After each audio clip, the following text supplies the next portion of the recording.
Pada tanggal 18 Januari 2022 merupakan hari bersejarah bagi bangsa Indonesia ketika Parlemen dan Kabinet Indonesia mengesahkan Undang-Undang Ibu Kota Negara, sehingga Indonesia akan mendapatkan ibu kota negara baru untuk menggantikan Jakarta.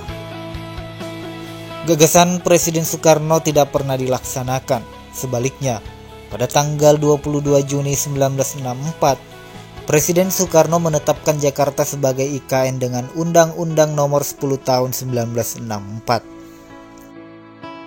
Kemudian Presiden Joko Widodo hanya serius mengerjakan serah terima IKN pada 29 April 2019. Dengan ini saya mohon izin untuk memindahkan ibu kota negara kita ke Pulau Kalimantan. Presiden Jokowi memutuskan memindahkan IKN keluar Jawa dan mengintegrasikannya ke dalam RPJMN 2020 hingga 2024. Pembangunan Ibu Kota Nusantara berdampak positif bagi pembangunan Kalimantan dan pemerataan pembangunan di Indonesia pada umumnya. Perlahan pemerintah mulai melepaskan diri dari paradigma konsep pembangunan Jawa sentris untuk mencapai cita-cita mewujudkan Indonesia sebagai negara yang besar dan maju. Sangat penting bagi negara ini untuk memiliki terobosan dan juga agenda baru yang menarik perhatian atau berani untuk mencapai kemajuan negara. Salah satu tujuan utama tersebut dimulai di bawah kepemimpinan Presiden Joko Widodo, yaitu pembangunan IKN Nusantara. Dengan perkembangan IKN seperti ini, bukan tidak mungkin Indonesia akan lebih cepat mewujudkan kemajuannya karena konsep besar yang digunakan adalah pembangunan Indonesia sentris. Ini kebalikan dari konsep pembangunan yang terus-menerus terjadi di negara yang hanya Jawa sentris atau hanya terkonsentrasi di Pulau Jawa. Karena kebijakan pembangunan yang sangat Jawa sentris ini telah banyak menimbulkan ketimpangan sosial yang nyata, termasuk ketimpangan ekonomi di antara masyarakat Indonesia, khususnya yang berada di luar Jawa dan yang tinggal di Pulau Jawa. Daerah pinggiran semakin kurang mendapatkan perhatian dan pembangunan dari pemerintah. Namun, sejak kedatangan Presiden Joko Widodo, segala sesuatunya mencoba berubah karena ia mencoba membongkar perspektif pembangunan yang Jawa sentris. Pembangunan juga pelan-pelan mulai terjadi bahkan di luar Pulau Jawa. Pemandangan yang langka di era Presiden pra-Jokowi.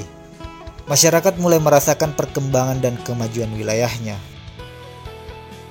Sementara itu, anggota DPRD Kabupaten Penajam Pasir Utara, Muhammad Bijak Ilhamdani mengatakan, IKN yang dibangun pasti akan berdampak pada pembangunan dan ekonomi, khususnya di wilayah Kalimantan.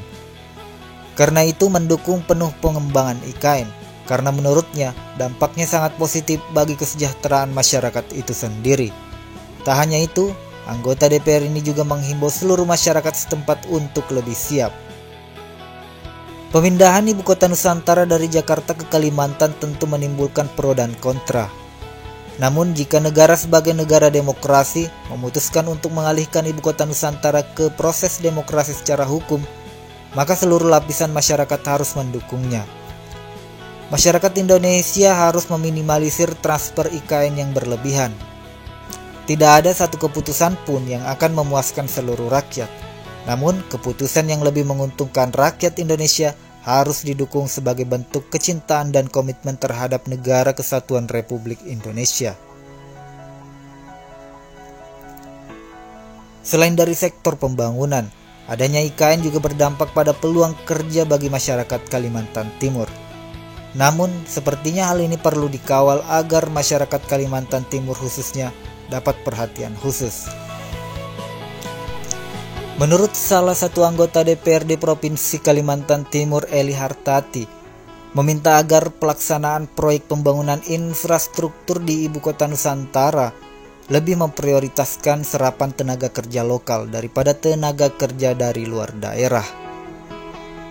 Bicara soal infrastruktur IKN Nusantara, saya menaruh harapan besar agar dampak positif pembangunan tersebut dapat mensejahterakan masyarakat Banua Etam, seperti serapan tenaga kerja lokal asal Kaltim, kata Eli.